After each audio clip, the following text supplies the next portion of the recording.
Ngayong araw pala mga par, gagawa na naman tayo ng lumpiang toge. Medyo tinamad nga pala ako ngayong araw mga par. Pero syempre dahil nagnenegosyo tayo, bawal tayong tamarin. Inutusan ko na nga pala yung pamangkin ko na bumili ng uulamin namin ngayong umaga. Halos wala na nga pala kaming maisip na kung anong uulamin namin. Kaya napagkasundoan na lang namin na bumili ng tinapa at Lucky Me. Ito nga pala yung masarap na magkapares mga par. Inutusan ko na nga pala yung pamangkin ko na ihanda na yung mga kakainan namin. Kaso may pagsayaw-sayaw pa talaga mga par.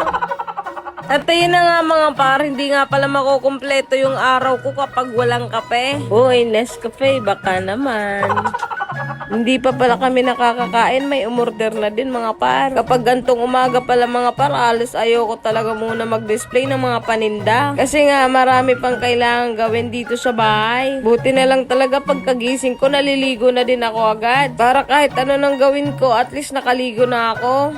Siya nga pala mga par, bago tayo pumunta sa tindaserya ko, may papakilala pala ako sa inyong produkto. Tiyak na magugustuhan nyo. Pakivisit na nga lang din pala ng Facebook page niya mga par. At pakipollow na din. O baka magtanong kayo kung saan yan. Sa Bicol nga pala yan mga par. Kaya sa mga nakakakilala dyan, i-PM nyo na lang din o kaya bisitahin nyo yung Facebook page niya mga par. At ayun na nga mga par, alis nga pala yung dalawa kong pamangkin. Natusan ko nga pala yung dalawa na pumunta doon sa kila mama. Pinadalhan ko na nga din pala ng lumpiang toge, siomai at chili garlic. Para sabi ko matikpan nila yung mga ginawa ko. Hindi pa pala ako doon makakapunta sa kanila mga par. Gawa nang walang magbabantay dito sa tindahan. Pero pinagpaplanuhan ko nga din palang pumunta doon. Kahit 2 araw magtitinda ako doon mga par. At ayun na nga, gumawa na nga din pala ako ng suka. Sausawan nga pala yan ng lumpiang toge. Dahil nga masama ang panahon, umulan na nga din pala mga par. Kaya dito na sila nagtakbuhan sa tindahan. Antok na nga pala ako mga par, kaya pinaayos ko na kay Leonard. Yun lang. Salamat sa panunod.